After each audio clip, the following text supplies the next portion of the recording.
Échauffement, c'est pas mal, voilà. C'est l'émotion. C'est essentiel, on ne peut pas s'en passer, parce que c'est vrai que c'est quelque chose d'assez physique. La tonicité musculaire. On étire, on muscle. Exactement, bien sûr. Donc là, on continue cette phase d'échauffement très importante. Voilà. Et on s'aperçoit pour les articulations, les chevilles, les genoux. Alors là, on s'aperçoit que les bras sont vraiment totalement relâchés. Hein. C'est assez surprenant, on dirait vraiment des bras en chiffon là. Voilà, et c'est vraiment le mouvement des hanches qui entraîne les bras, et non l'inverse. C'est pas un mouvement de bras qu'on lance, c'est tout le corps qui brille. Les gens qui nous regardent, là on est en train de faire des katas. Alors, non, là c'est ce qu'on appelle le pion. J'ai aimé, bon, déjà d'apprendre de nouvelles techniques et de perfectionner des séries de coups de poing, puis les coups de pied. C'est l'essentiel du karaté, beaucoup de coups de poing, coups de pied, mais vous verrez aussi tout à l'heure des saisies, des coups de bras, des... Ok, donc là maintenant on va travailler avec les protections. Alors oui, travail sur cible, c'est le prolongement du travail de pion de tout à l'heure, sauf que cette fois-ci, le travail est à deux. Et apercevoir notamment sur la ceinture de Michel quelques barrettes. Oui. Donc à mon avis, il doit être 4e ou 5e dan. 4e, c'est ça. Voilà, donc on peut, pour le public lambda qui ne connaît pas, ça veut dire qu'en gros, si on parlait du bac, eh bien c'est un bac plus 4 ou plus 5. C'est un peu ça. C'est un petit peu ça. Et donc ça veut dire déjà un certain nombre d'années de pratique, comme Morgane, qui lui est ceinture noire. J'ai pas eu l'impression de voir. Non, on est tous les deux premiers dan. D'accord, c'est déjà... c'est le début. C'est malin, hein. Début, quand même.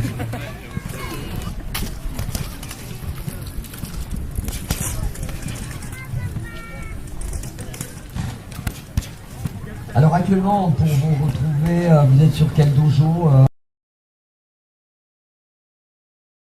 Ici, une association à Cesson-Sévigné dans la salle d'arts martiaux.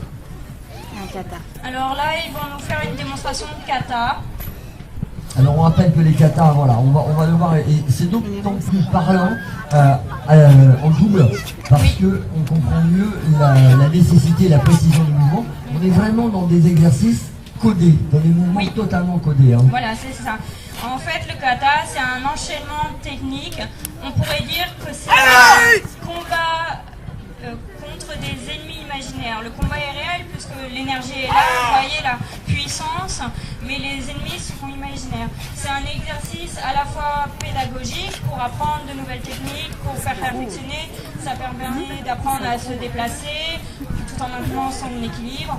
Et le kata est aussi ce qui a permis de transmettre l'art martial. C'est toutes les techniques qui sont, en étant codifiées comme ça les unes avec les autres, qui ont permis de transmettre. Un bunkai, c'est l'application du kata. En fait, ils découpent le kata en morceaux, ils prennent les techniques et pour les appliquer à deux en situation de combat. Donc ils commencent lentement pour s'échauffer, pour que le public voit bien les morceaux et les techniques. Dans un second temps,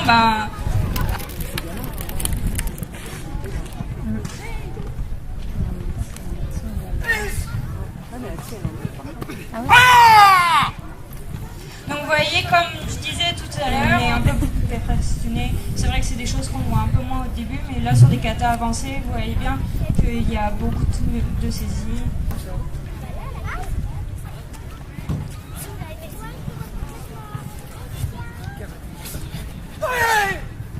Puisque chacun reprend sa distance avant un nouvel assaut. Donc tout ça, c'est des exercices pédagogiques. Alors on constate tout de suite, hein, je regardais Michel tout de suite sur la flexion, sur son placement, beaucoup de tonicité, hein, beaucoup de la posture est fondamentale aussi. Avec Gilles, nous en parlions tout à l'heure avec le Vietnam, qui est cette posture qui en fait donne la constance du corps, de l'ensemble du corps. Quoi.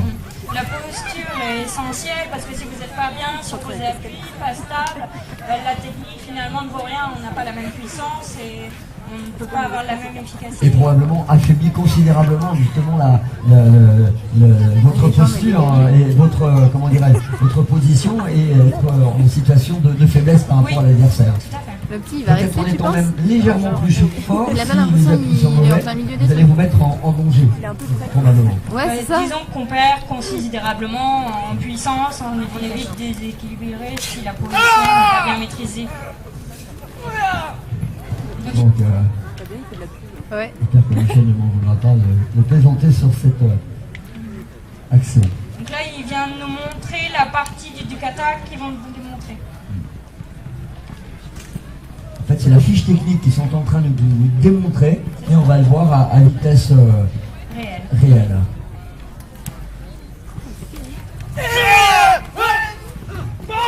Sauf s'il a piqué son choco avant de... Alors là, c'est pas possible. Donc répétition, là encore du mouvement. Voilà, c'est ça.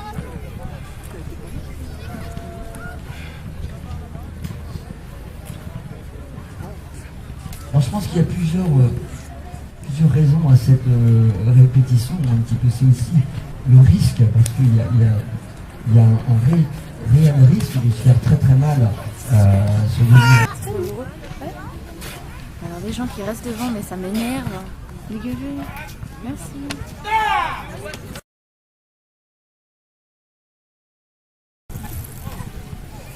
Dimension de respect qui est fondamentale, donc toujours le salut avant le... Donc l'idée est d'essayer d'expérimenter le maximum de techniques en restant assez souple.